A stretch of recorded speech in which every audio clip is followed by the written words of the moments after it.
না, এই 15ই অগস্ট 2024 কোনো স্বাধীনতা দিবস নয়, বরং আজ স্বাধীনতা আন্দোলনের একটা দিন, নারী স্বাধীনতার জন্য আন্দোলনের একটা দিন। আমাদের দেশ, আমাদের ভারতবর্ষ আপাত দৃষ্টিতে স্বাধীন হয়েছে ঠিকই, কিন্তু যে দেশের মহিলারা সুরক্ষিত নন সে দেশ কি সত্যিই কখনো সর্বাঙ্গীনভাবে স্বাধীন হতে পারে? মনে তো হয় না। আজ নারকীয় একটি ঘটনার শিকার মৌমিতা দেবনাথের জন্য সুবিচার চাওয়ার দিন। এমন হাজারো হাজারো মৌমিতারা রোজ, প্রতিদিন, প্রতিনিয়ত সামাজিক হায়নাদের কবলে পড়ে।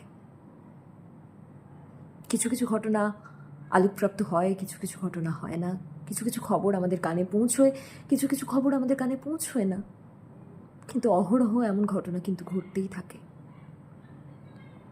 আমরা মেয়েরা যতদিন না পর্যন্ত এই সমস্ত পৈশাচিক শ্রেণীর মানুষের করাল গ্রাস থেকে মুক্ত হতে পারছি, ততদিন পর্যন্ত স্বাধীনতা আমাদের কাছে কিছুতেই ধরা দেবে না, দিতে পারে না। ভালো লাগে এই ঘটনার প্রতিবাদে এত মানুষ সামিল হয়েছেন দেখে। শুধুমাত্র সামাজিক মাধ্যমে যে এই প্রতিবাদ সীমাবদ্ধ হয়ে থাকেনি, আমরা সকলে পথে নেমেছি গত রাত্রে। এই প্রতিবাদ নিশ্চয়ই একদিন না একদিন ফলপ্রসূ হবে, হতেই হবে।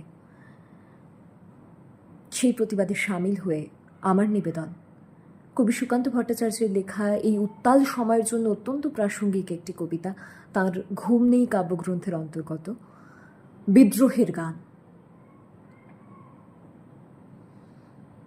বেজে উঠল কি সময়ের ঘড়ি, এসো তবে আজ বিদ্রোহ করি।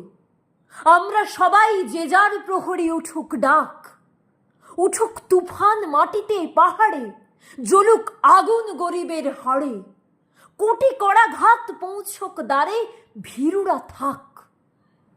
মানব না বাধা, মানব না ক্ষতি, চোখে যুদ্ধের দৃঢ় সম্মতি।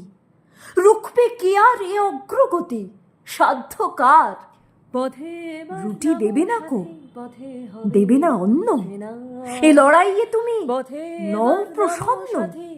চোখ রাঙানিকে করি না গণ্য, ধারি না ধার। জনস্রোতে খ্যাতির মুখেতে পদাঘাত করি, গড়ি আমরা যে বিদ্রোহ গড়ি।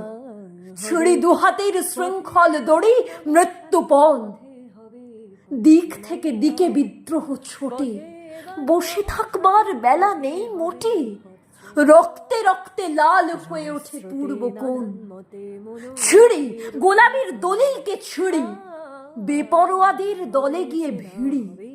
খুঁজি কোনখানে স্বর্গের সিঁড়ি, কোথায় প্রাণ। দেখব ওপরে আজও আছে কারা, খসাবো আঘাতে আকাশের তারা।